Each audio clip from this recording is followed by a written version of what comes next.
Hoje a nossa entrevista aqui no estúdio vai ser sobre os bebês prematuros, problemas, doenças e cuidados. Vamos conversar com a psicóloga Fernanda Rocha e com a fisioterapeuta Larissa Volpe. Mas antes vamos ver uma reportagem sobre o assunto. Segundo dados da Sociedade Brasileira de Imunizações, a expectativa de vida de bebês prematuros, que na década de 90 era de 60%, hoje subiu para 95%. O saldo positivo é resultado da evolução dos métodos de tratamento, tecnologia, mobilização preventiva, que contribuíram para a sobrevivência dos prematuros. Mesmo assim, os bebês têm mais chances de ter problemas de saúde e, por isso, precisam de mais cuidados. Mãe e filha não se separam. Quando Mônica e Beatriz ficaram longe uma da outra, foi o momento mais difícil da vida das duas. A Beatriz nasceu prematura de 6 meses e ficou 76 dias internada numa UTI. A principal angústia mesmo é esse medo, que você vem para casa depois da visita, você não sabe se vai encontrar seu bebê na próxima. Só um mês depois do parto, Mônica teve a alegria de ter a filha nos braços pela primeira vez. Hoje a Beatriz tem 2 anos. Os bebês prematuros não têm o sistema imunológico que faz a defesa do organismo completamente formado. Por isso, o risco de infecção é maior. São considerados prematuros os bebês que nascem antes dos 9 meses de gestação. Na UTI, eles recebem atenção o tempo todo. Para fortalecer o sistema imunológico, os bebês prematuros devem tomar vacinas que protegem contra a gripe, tuberculose, hepatite B, pneumonia e infecções respiratórias bacterianas e virais. Mesmo quando esses bebês recebem alta, os cuidados com a saúde devem continuar em casa. Com o calendário vacinal adequado, ambientes arejados, evitar aglomerações, evitar contato com fumaça de cigarro, evitar contato com pessoas que estejam infectadas com um quadro viral ou uma virose respiratória, uma gripe, um resfriado. Os cuidadores e pais sempre lavando bastante as mãos antes de ter contato com esse recém-nascido. Tudo isso Mônica sabe muito bem, tanto que ela criou uma página na internet para ajudar outras mães que também tiveram bebês prematuros. Eu quero prestar informação a respeito da prematuridade, coisa que a gente não encontra por aí. E mostrar que os bebês ficam bem e que pode ter esperança para a mãe que está na UTI. Bom dia, muito obrigada pela participação de vocês. Queria entender um pouquinho quais são as causas mais comuns. Por que os bebês normalmente nascem prematuros? Bom, por uma série de fatores fisiológicos da gestação e muitas vezes alguns fatores psicológicos também. É claro que hoje com a medicina avançada se consegue fazer sobreviver esses bebês e que a gestação, mesmo que seja encurtada, seja uma gestação bem sucedida no final.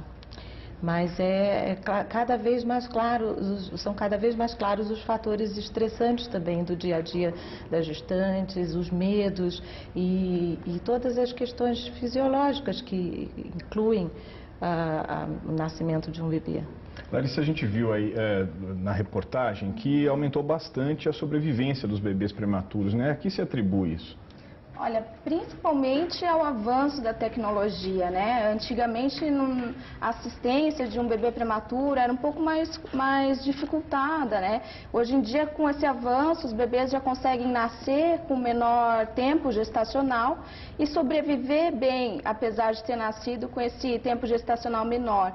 E isso gera uma série de preocupações e para saber como que essa criança vai se desenvolver, né, a partir desse período. A Mariana mostrou ali pra gente na reportagem um pouquinho dos cuidados com o bebê quando ele recebe a alta. À vontade, para quem é amigo, para quem é da família, assim que o bebê volta para casa, é de imediatamente ir lá conhecer o bebê, pegar no colo, encher de beijo. No caso das crianças que nascem prematuramente e acabam de retornar para casa, como que deve ser o cuidado, até para que quem chega e não está na rotina não ache que é frescura do pai, aquela atenção toda diferenciada com a criança? Há que se preservar o bebê durante algum tempo, sem dúvida. É preciso que os familiares e amigos participem dessa prevenção e cuidem para que não tragam risco de maiores infecções e de um retorno que seria extremamente traumático para toda a família, de um retorno à UTI. Né? Os bebês prematuros, eles têm uma deficiência de imunidade durante algum tempo, né? São expostos a inúmeras bactérias, inúmeros riscos dentro de uma UTI, e eles saem, se eles estão em alta, eles estão em condições de alta, porque eles realmente já estão aptos a sobreviver no ambiente familiar, mas um ambiente familiar que seja preservado. E até quanto tempo fica esse cuidado todo? Até para daí também os pais não entrarem numa rotina de que para a vida inteira meu filho precisa de cuidados especiais, né? Isso é importante. Eu mesma tive essa experiência, a minha segunda filha nasceu de 6 meses também, como a mãe da reportagem, e a gente também tem que ter um cuidado para que, assim, preservar a criança, mas não tratá-la como se ela fosse uma criança doente, como se ela fosse uma criança que de cristal. Exatamente. Não colocá-la numa redoma. Isso né? aí vale, inclusive, para essa questão motora também, né, Larissa? Sim, esse estímulo também que tem que ser dado uma certa medida a isso, né? Com certeza, é importantíssimo ter esse cuidado. Mas, né, até um certo ponto, tem que se considerar que essa criança precisa de estímulos para ela se desenvolver, né? Isso é importantíssimo. Então, o acompanhamento com profissionais que sejam da área da saúde e que estejam aptos e conheçam as necessidades dessa criança é muito importante, né? Para poder ajudar até os pais a saberem como lidar com essa criança em casa e como estimulá-la da melhor forma. Vocês duas são especialistas, digamos assim, cada uma na sua área, mas no assunto, né? Você trata dessa questão da especialidade no comportamento motor da criança, e a Fernanda é de saúde mental, né? Vocês acham que iniciativas como que a gente viu na reportagem ali, de um site que a mãe tomou a iniciativa, favorecem bastante, Larissa, nesse caso? A informação hoje em dia ainda é muito restrita? Com certeza. Toda a informação que vier é de grande valia, né? Os pais têm muita ansiedade em como lidar com a criança, né? Então, a experiência de outras pessoas, de outros pais que passaram por isso é muito rica e, de uma certa forma, tranquiliza e faz eles verem que estão indo pelo caminho certo e que tem outras pessoas que passaram pela mesma coisa e que nem por isso a criança deixou de se desenvolver e se tornar um adulto, um adolescente saudável. Muitas vezes a gente sabe, né, que pais de primeira viagem já são normalmente mais ansiosos. E quando o pai de primeira viagem tem também um bebê prematuro em casa, como que deve ser essa relação? Até vocês estavam falando aqui dos estímulos, da importância disso.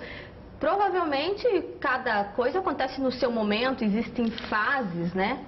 Eu tenho visto com frequência os pais de primeira viagem com muitas dúvidas sobre de que forma estimular seu bebê, de que forma não exagerar nesses estímulos e de que forma não oferecer poucos estímulos também. Os pais de bebês prematuros, eles ainda sofrem uma questão adicional, que é o fato de não ter tido uma intimidade inicial com o bebê.